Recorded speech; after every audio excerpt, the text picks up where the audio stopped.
ওই উম্মত বাদুর মধ্যে গড়াগড়ি খায়, যেরকম আলহামদুলিল্লাহ।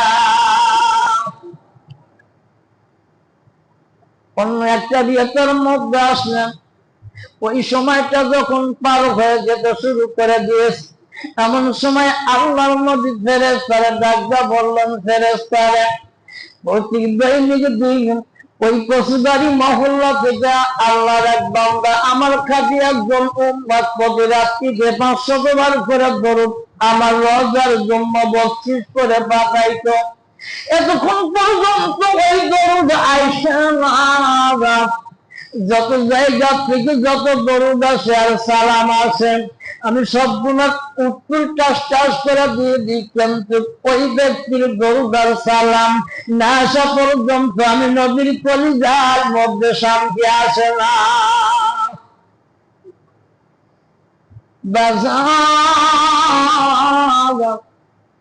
একটু মন দিয়ে শোনেন গো বাবা, কাজে লাগবে। এমন সময় ফেরেশতা বলতেছে, ইয়া রাসূলুল্লাহ ইয়া হাবিবাল্লাহ, ওই কচুগাড়ি থেকে যেই ব্যক্তি আপনার জন্য প্রতি রাত্রিতে এশারের পরে 500 বার করে দরুদের আমল পাঠাই, ওই ব্যক্তি আজকে জমিনে বেঁচে নাই।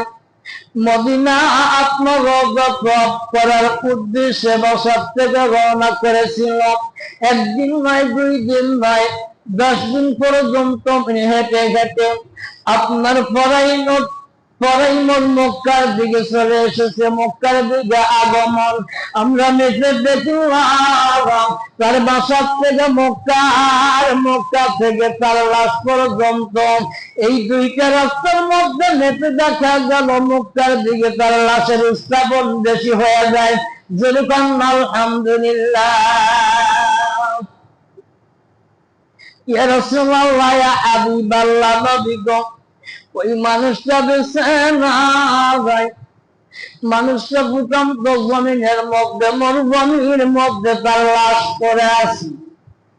তার কলিজার টুকরা একটা সন্তান আছে, কিন্তু তার মৃত্যু দেহের উপরে এমন আবরণ সৃষ্টি হয়েছে, এমন বিকট চেহারা দেখিয়া কলিজার টুকরা সন্তান ওই লাশকে রেখে 50 গজ ফাঁকে বসে আছে। জোরে কান্না আলহামদুলিল্লাহ। ইয়া রাসূলুল্লাহ ইয়া হাবিবাল্লাহ, ওই মানুষটার দরুদ আর কোনদিন আপনার রওজায় আসবে না। বিশ্বনবী জনাবি মুহাম্মদ রাসূলুল্লাহ সাল্লাল্লাহু আলাইহি ওয়াসাল্লাম আর দেরি করলেন না,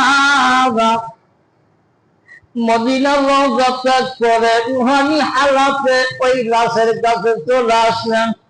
আল্লাহর যেই বান্দা পথের মধ্যে মারা গেছে ওই বান্দার কাছে চলে আসলেন।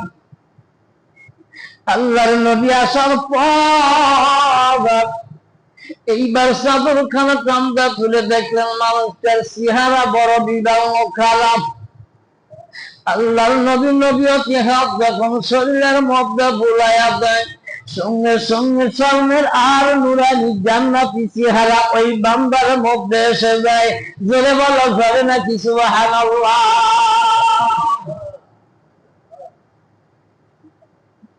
আল্লাহর নবী এইবার দরুদওয়ালা মুসলমানের লাশের সাথে সাক্ষাৎ করলেন। এইবার চলে যাবে আল্লাহর এই যুবক বান্দা, উনি স্বপ্নের দিদারে চাক্ষুষ্মান দেখতেছিলেন।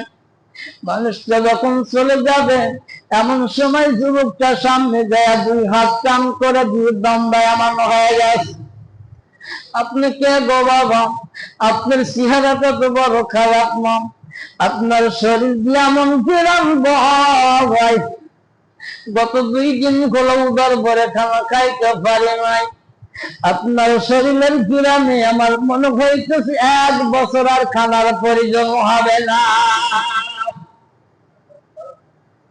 আমি তাকিয়ে দেখলাম আমার বাবা যখন মারা যায় আমার বাবার শরীরের চেহারাটা কেমন যেন মলিন হয়ে গেল, বড় খারাপ হয়ে গেল। আমার বাবার চেহারা এক নজর দেখিয়া আমার কলিজার মধ্যে দরফর করতে শুরু করে দিয়েছে। যার কারণে আমার বাবাকে দূরে রেখিয়া আমি একটু দূরে বসে আছি, আমার তো ঘুম হইল না। আপনি কি গজব